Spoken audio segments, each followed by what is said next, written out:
बिस्मिल्लाहिर्रहमानिर्रहीम। अस्सलामुअलैकुम। हमारे चैनल सीरतुन्नबी में आप सबका वेलकम करते हैं। हमारे प्यारे नबी मोहम्मद मुस्तफ़ा सल्लल्लाहु अलैहि वसल्लम के ज़िंदगी के वाक़यात पैदाइश से लेकर वफ़ात तक हम आप सबको वाकिफ़ करवाएंगे। हमारे प्यारे नबी मोहम्मद मुस्तफ़ा सल्लल्लाहु अलैहि वसल्लम के सीरतुन्नबी का घरों में पढ़ना और सुनना हमारे घरों में बरकतें राहतें आएंगे। इंशाअल्लाह हमारे घरों से परेशानियाँ और मुसीबतें दूर होगी। आप सबसे गुजारिश है कि हमारे चैनल सीरतुन्नबी को सपोर्ट कीजिए और ज़्यादा से ज़्यादा इस वीडियो को उम्मत मुस्लिमा तक पहुँचाइए। बिस्मिल्लाहिर्रहमानिर्रहीम। अस्सलामुअलैकुम। चलिए हम अब सब के सामने अदब और पाकदामिनी का वाक़या बयान करते हैं। इधर अब हज़रत आयशा रज़ियल्लाहु तआला अन्हा को भी मालूम हो चुका था कि लोग इनके मुतालिक क्या कह रहे हैं। एक रोज़ जबकि इनकी तबीयत अच्छी हो गई थी, वो उम्मे मस्ताह के साथ अपनी एक ज़रूरत से जा रही थी। उम्मे मस्ताह के बेटे यानी मस्ताह ख़ुद भी अफवाहें फैलाने में शरीक थे, इसलिए उम्मे मस्ताह ने बेटे का नाम लेकर इन्हें बुरा भला कहा, क्योंकि मस्ताह हज़रत अबू बकर रज़ियल्लाहु तआला के रिश्तेदार थे और उनका ख़र्च हज़रत अबू बकर रज़ियल्लाहु तआला ही उठाते थे। हज़रत आयशा रज़ियल्लाहु तआला अन्हा ने उम्मे मस्ताह को मना किया कि तुम ऐसे मुहाजिर को क्यों बुरा कह रही हो जो ग़ज़वा बदर में भी शरीक हुआ है। उम्मे मस्ताह ने हैरत से कहा कि क्या तुम्हें बात का पता नहीं है। हज़रत आयशा रज़ियल्लाहु तआला अन्हा ने पूछा क्या बात है। तब उम्मे मस्ताह ने इन्हें सारी बात बताई। ये अचानक खबर सुनकर हज़रत आयशा रज़ियल्लाहु तआला अन्हा हैरत से इनका मुँह देखती रह गई। इसका इन पर इतना असर हुआ कि इनकी बीमारी दोबारा लौट आई। वो फ़ौरन अपने घर वापस आ गई।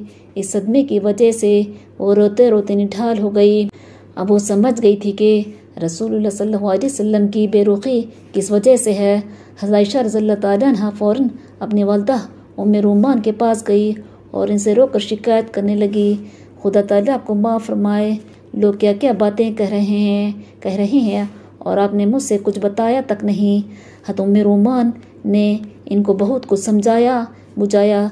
हज़रत अबू बकर रज़ियल्लाहु तआला भी आकर बेटी को समझाने लगे, मगर हज़रत आयशा रज़ियल्लाहु तआला अन्हा मुसलसल रोए जा रही थी। उन्होंने सारी रात इस तरह रोते रोते गुजारी। सुबह हो गई मगर हज़रत आयशा रज़ियल्लाहु तआला अन्हा ने एक लम्हे के लिए भी नहीं सोई। वो बराबर रोए जा रही थी। इनके पास इनके माँ बाप भी बैठे हुए रो रहे थे। इस वक्त रसूलुल्लाह सल्लल्लाहु अलैहि वसल्लम वहाँ तशरीफ़ लाए। आप सल्लल्लाहु अलैहि वसल्लम ने बैठने के बाद पहले खुदा की हम्द बयान की और फिर फरमाया, आयशा लोग जो बातें कह रहे हैं वो तुम सुन चुकी हो, इसलिए खुदा से डरो और लोग जो बातें कह रहे हैं अगर इनमें से कोई बुराई तुमसे हो गई है तो खुदा ताला से तौबा करो। बेशक खुदा ताला अपने बंदों की तौबा कबूल फरमाता है। जैसे ही रसूलुल्लाह सल्लल्लाहु अलैहि वसल्लम ने अपनी बात पूरी की, फ़ौरन ही हज़रत आयशा रज़ियल्लाहु तआला अन्हा ने मैं अपनी पाकीज़गी की वजह से अपनी बरात करने की ताकत पैदा हो गई।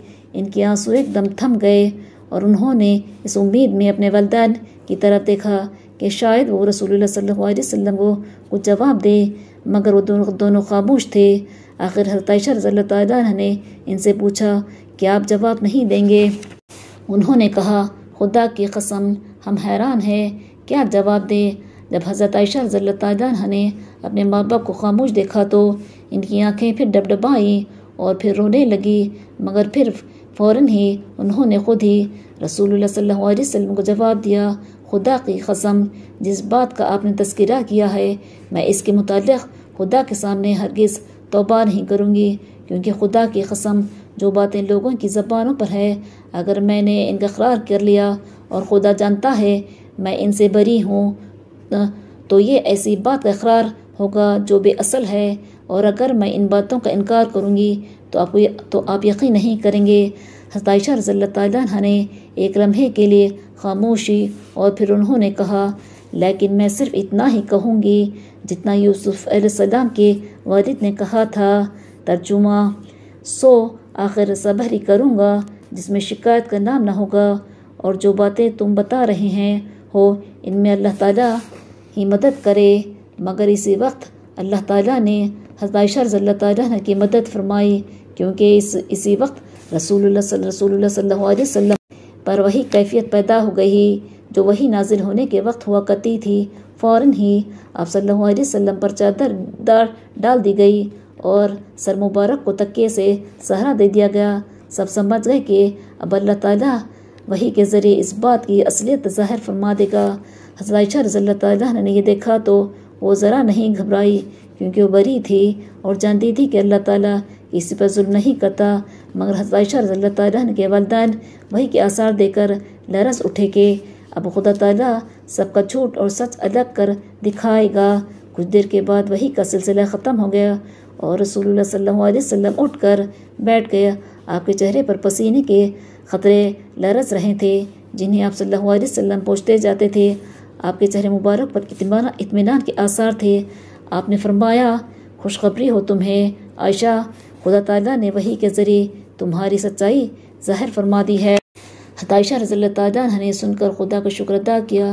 جب خدا تعالیٰ نے حضرت عائشہ رضی اللہ تعالیٰ عنہ کی پاکیزگی اور پاک دامنی ظاہر فرما دی تو حضرت ابوبکر صدیق رضی اللہ تعالیٰ عنہ اٹھے اور بیٹی کی پیشانی کو بوسا دیا۔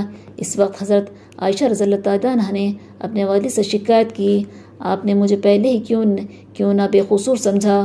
حضرت ابوبکر رضی اللہ تعالیٰ نے فرمایا، بیٹی، اس وقت کون سا آسمان مجھ پر سایہ کرے گا اور کون سی زمین مجھ کو اٹھائے گی جب میں ایسی باتیں کہوں جو میں نہیں جانتا۔